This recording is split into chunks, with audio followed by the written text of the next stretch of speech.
नमस्कार दोस्तों, आज मैं आपको गणगौर पे अमर सुहाग प्रदान करने वाली भगवान शिव और माता पार्वती की कहानी सुनाने जा रही हूँ। अगर आपको ये कहानी पसंद आए तो नीचे कमेंट बॉक्स में गणगौर माता की जय अवश्य लिखें। तो आइए सुनते हैं गणगौर की कहानी। एक समय की बात है, भगवान शिव और माता पार्वती पृथ्वी पर भ्रमण करने के लिए निकले।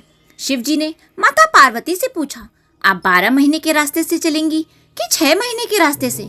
पार्वती जी बोली, मैं 12 महीने के रास्ते से चलूंगी। तब शिव जी ने पार्वती जी से कहा, लेकिन मेरी एक शर्त है, आप संसार के लोगों के दुखों को देखकर कोई भी हट नहीं करेंगी। पार्वती जी मान गईं। जब शिव जी पार्वती जी को लेकर चले तो रास्ते में देखा कि एक घोड़ी दर्द से तड़प रही थी। उसके बच्चा होने वाला था और वो दर्द में थी। उसकी पीड़ा देखकर पार्वती जी ने पूछा कि ये घोड़ी क्यों तड़प रही है? तो शिव जी बोले कि ये माँ बनने वाली है। तब पार्वती जी बोली कि अगर माँ बनने में इतना कष्ट है तो आप मेरे तो गांठ लगा दो। शिव जी बोले, अभी आगे चलो। तभी रास्ते में एक राजा का राज आया। वहाँ दूर दूर तक शांति और उदासी फैली थी। उनकी उदासी देखकर पार्वती जी ने पूछा कि यहाँ सब लोग उदास क्यों हैं?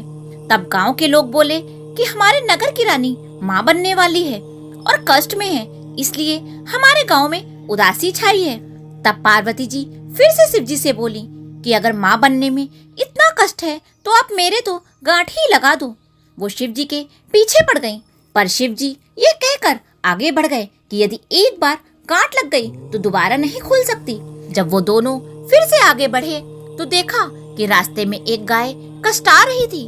उसकी पीड़ा को देखकर पार्वती जी फिर वही बोली कि अगर माँ बनने में इतना कष्ट है तो आप मेरे तो गांठ ही लगा दो। पार्वती जी हट करने लगी तो शिव जी ने पार्वती जी के गांठ लगा दी। अब वो दोनों आगे बढ़े तो एक गांव में पहुंच गए। उस दिन गणगौर का व्रत था। बगीचे में गांव की औरतें गणगौर का पूजन कर रही थीं। वो पार्वती जी को देखकर उनके पास आ गईं और उनका पूजन करने लगी। इससे खुश होकर पार्वती जी ने उनको अमर सुहाग होने का वरदान दिया। शिव जी पार्वती जी को ढूंढते ढूंढते वहां पहुंचते हैं तो पार्वती जी को फूल और पत्तों से ढका हुआ पाते हैं।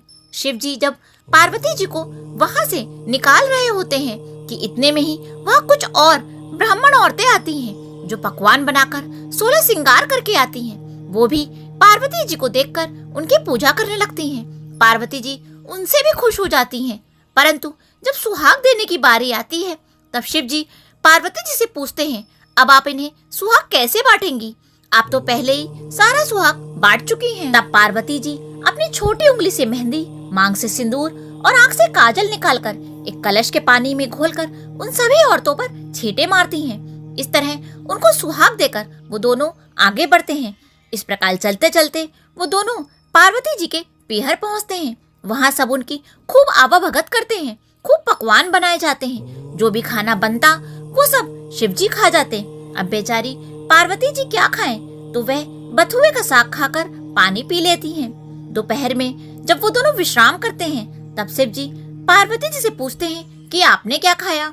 तो पार्वती जी कहती हैं, जो आपने खाया वही मैंने खाया। पार्वती जी के सो जाने के बाद शिव जी उनके पेट को खोलकर देखते हैं कि पार्वती जी ने क्या खाया, तो उनके पेट में बथुए का साग और पानी दिखाई देता है।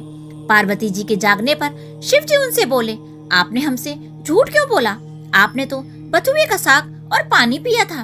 तब पार्वती जी शिव जी से हट करती हैं कि आप मुझे वचन दें कि आज के बाद कोई भी किसी भी महिला के पेट में नहीं देख सकेगा, क्योंकि किसी भी महिला के पेट में उसके ससुराल और पीहर की लाज होती है। तब शिव जी पार्वती जी को वचन देते हैं। अब वो दोनों कैलाश पर्वत की ओर निकलते हैं तो रास्ते में गाय अपने बछड़े को चाटती हुई खूब खुश दिखाई देती है। ये देखकर पार्वती जी शिव जी से अपनी गांठ खोलने को कहती हैं। तब शिव जी बोले, मैंने आपसे पहले ही कहा था कि गांठ मत लगवाओ, लेकिन आपने तो जिद पकड़ ली। अब जब वो दोनों आगे बढ़ते हैं तो राजा के नगर में खूब ढोल नगाड़े बज रहे होते हैं। सभी लोग नाचते गाते खुशियां मनाते हुए दिखाई पड़ते हैं। तब पार्वती जी ने गांव के लोगों से पूछा कि क्या हुआ, आप सभी लोग इतने खुश क्यों हैं? तो सभी लोग बोले, हमारी रानी को बेटा हुआ है, उसी का जश्न मनाया जा रहा है। इसी तरह वो आगे चलते हैं तो उन्हें घोड़ी भी अपने बच्चों के साथ खूब खुश दिखाई देती है। यह देखकर पार्वती जी फिर शिव जी से गांठ खोलने की जिद करने लगती हैं।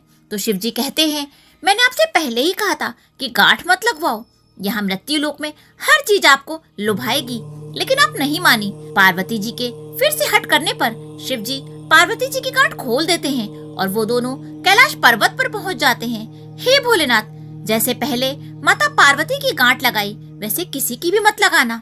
जैसी बाद में पार्वती जी की गांठ खोली, वैसे इस कहानी को कहने वाले, सुनने वाले और हुंकारा भरने वाले की भी गांठ खोलना। बोलो शिव भगवान और माता पार्वती की जय।